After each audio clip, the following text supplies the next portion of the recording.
How's it going, everybody? I'm Brooks, I'm Joe. and this is another episode of Cantina Reviews. Today we're talking about the recent Nintendo Switch announcements.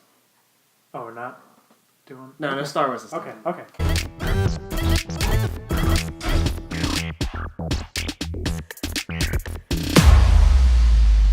So, or the Nintendo conference for the Switch was the other day. Yeah. Interesting news has come out of it. Yeah, so I'm sure a lot of people saw that cool advertisement they came out with a couple months ago about the Switch. You know, where a bunch of hip youths are playing the Switch. It's from you? Using it at home, using it on the go, you know, all that kind of, using it in the park. So I was really excited. My thing with Nintendo was I wanted them to go back to a normal console, something like the 64 or the GameCube. Nice props here. I wanted them to take a step back because the Wii was pretty good.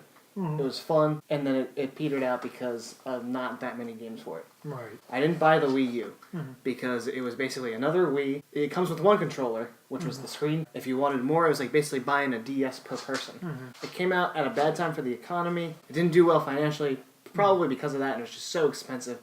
And then games, they released like one with the console, and then they took forever for it to come out. It looked like the Switch was going to be, they were going to turn a new leaf with the Switch, and then we got the announcements about it. Yeah, it's like they were going for something they're very good at, the handhelds, and something that they originally were great at. Yeah. And then they kind of wanted to pair the two together, but it's almost like they're kind of using the handheld line as like a gimmick. Right. Where it's like, oh, you can also take it with you, but it's mainly a at-home console. When I first saw the commercial, and you heard some of the rumors that it was going to be $250, I thought the idea was this was going to be an affordable Wii U. Where this was going to mix the two, it seemed like it was going to be affordable. Right. You have those two little, what are they called, Joy-Cons? Yeah, Joy-Cons. Joy-Cons. On the side, you could take them off, put them together, or you can give one to your friend. And it seems like that was going to be something that wasn't going to be that expensive, and it turns out they are going to screw you. Yeah, $300 for the console itself. Which seems good until... Yeah, until you're like, you know what, I want another controller. Where you think the controller is both of them, Right. the left and the right side. No, it's just they think a controller is one side. One side. One side is $50, but they'll save you some money if you buy two. It's only $80. It blows my mind that they're going to say that one side of that thing is its own controller and sell it for $50. You can buy the left side for $50. Yeah. Like this, okay, this is a controller. That is not a controller. I would consider that half a controller. Yes. Nintendo now considers this a controller. If you want the both sides, you gotta pay. Which, like, I feel like a typical game these days is played with a left and a right joystick. Right. The thing is that the sides seem really small. So I don't know how comfortable it's gonna be to just play with one. So I mean, what's gonna happen is you're gonna want to buy more. Because for me, Nintendo has always been its best at catering to like a party type game. They know you want to play with a lot of people, so they're gonna charge you a shit ton of money for each controller, and it looks like they're doing it again. These were good for singular players. These were great for party players. Yeah. So it's like you're not really giving us the multiplayer experience as far as, you know, this console goes. Yeah. So yeah, $80. Or there's like something that's called the Pro Controller, which is going to be $70, it looks like. I mean, people with kids, they're going to be stuck with this because what are you going to get, one Joy-Con controller, and then the other kids are going to have the other controllers, and they're going to be mad they don't have the Joy-Con. Yeah, exactly. You know, you're just going to want the full Or they're going to be experience. mad that they're playing with one side of the controller, exactly. you know? This just failed for them. So to do it again is really surprising. And the dock itself, from what it looks like and sounds like, is just an HDMI and the USB-C charging cable.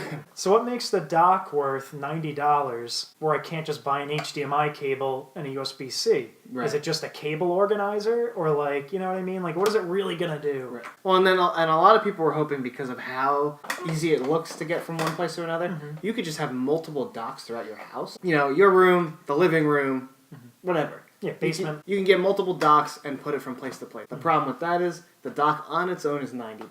Right. So, you know, let's dry run it here before taxes. Yeah. So you have like a $300 console. You have, let's say, a $100 dock. Another controller, two sides of the controller. If you want like the actual controller, that's another $80. Right. So right now we're already up to $480, almost $500. We don't have a game yet. Yeah, we don't even have a game yet. Which they confirmed the games are going to be $60. Which basically, one of the games that's confirmed is just a reboot of the other Mario Kart. So, like, you're paying $60 for a game you already have. And, like, again, we don't have a release schedule on these games either yet. I mean, that could come. It looks like it's going to launch with the new Zelda game. But that's mostly it. They have this 1-2 Switch game, which is more like a Wii game. That was another problem with the Wii U. It came out with, like, 1 or 2 games. They took months and months and months to release more. Right. And I feel like that's going to happen. So yeah, you don't have a game yet, and you're already at $500. Right. So God forbid you want 2 games, we're at $600 something. You know what I mean? When I first heard about this, and you had rumors about prices being a little lower, and it seemed like something I was going to run out and buy. Right. But, I mean, now, you have the Zelda game confirmed. You have a cool Mario game confirmed. I don't know when it's coming out. They said that maybe the holiday season. Wow. So that's a while, and that's going to be a Mario 64 type game, which is great. But you think they would launch that with the system. Right, yeah. But then the other issue you look into is, are they even going to have them? Because this holiday season, the 3DS was impossible to find. Yeah. And the NES, you're lucky if you bought one on eBay that was under $400. But are they even going to have them when you want to go get it? Let alone the controllers, the docks, the games, anything like that. I think they're already getting backlash about this. Right. The controllers and the docking. Basically getting a lot of backlash on pricing. Yes. Maybe they'll reconsider. Yeah, I mean, they got it. We'll see. I'm not ruling it out, obviously. I'm sure in the holiday season prices will go down, but as something I thought I was gonna run out and buy, it looks like I'll be waiting. All right, so as always, you can check out our channel for more reviews, more discussions, things like that. Follow us on Facebook, Twitter, Instagram, and don't forget to subscribe here. So once again, I'm Brooks. I'm Joe. This has been another episode of Cantina Reviews.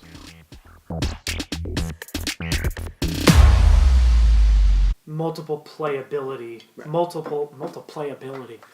Problem is, this just... I know. I like you. I like you a lot. But don't stay here. Go over there.